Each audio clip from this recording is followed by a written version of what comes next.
Share બજારની અંદર આજે ફાટ તેજી જોવા મળી। છેલ્લા ઘણા સમયથી બજારમાં ભૂક્કા બોલતા હતા, એની સામે આજે શેર બજાર રોકેટ ગતિએ ઉછળી ગયું।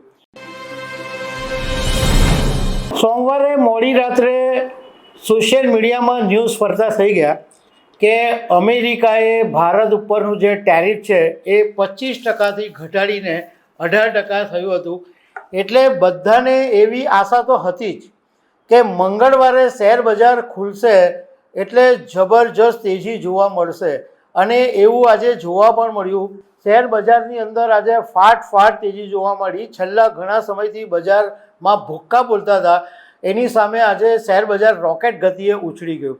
તો આજે કેટલું વધ્યું, કયા શેરો વધ્યા અને હવે શું કરવું, એના વિશે હું તમારી સાથે વાત કરીશ। મારું નામ રાજેશ શાહ છે અને તમે જોઈ રહ્યા છો ગુજરાતના સૌથી મોટા ડિજિટલ ન્યૂઝ પ્લેટફોર્મ ખબરછે.com।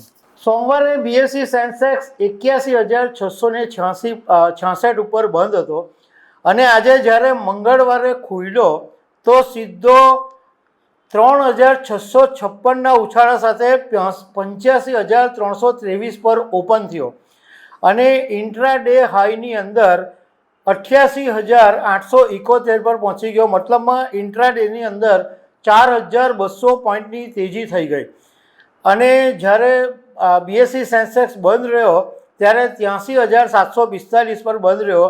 મતલબમાં મંગળવારે 2,019 પોઈન્ટનો ઉછાળો બીએસઈની અંદર જોવા મળ્યો। એવી રીતના નેશનલ સ્ટોક એક્સચેન્જના નિફ્ટીમાં 25,088 સોમવારે નિફ્ટી બંધ હતો અને ઓપન થયો ત્યારે 1,219 પોઈન્ટના ઉછાળાની સાથે 26,308 પર ખુલ્યો।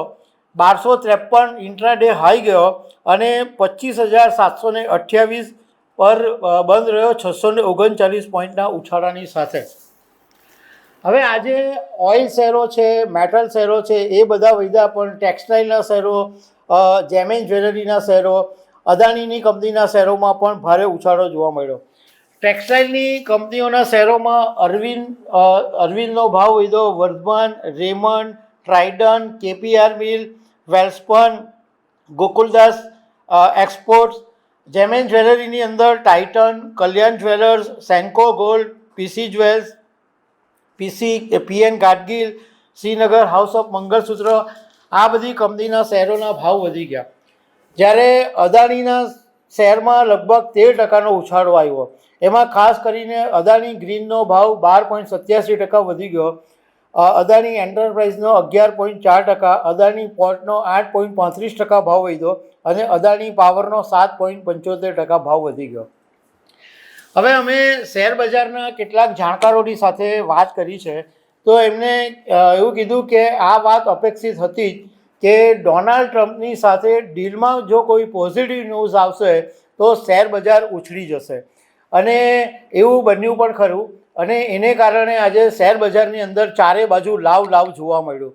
હવે અમે નિષ્ણાતોની સાથે વાત કરી છે, તો એમણે એવું કીધું છે કે નિફ્ટીનું જે લેવલ છે એ 26,300-400ની આજુબાજુ જો એ પાર કરે તો એક નવો બ્રેકઆઉટ મળશે, એટલે એક બજાર વધારે ઉછળી શકે।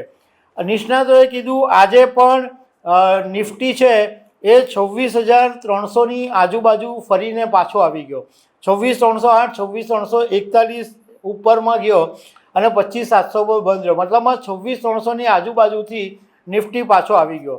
એટલે જો 26,300-400ની ઉપર નિફ્ટી જશે તો બજાર વધારે ભડકે બળશે, પણ જો આ લેવલથી નીચે તૂટશે અને 25,000થી નીચે જશે તો બજારમાં વેચવાલીનું પ્રેશર આવી શકે છે। તો દર્શક મિત્રો, આવી અનેક વાતો સાથે અમે તમને મળતા રહીશું। Thank you very much.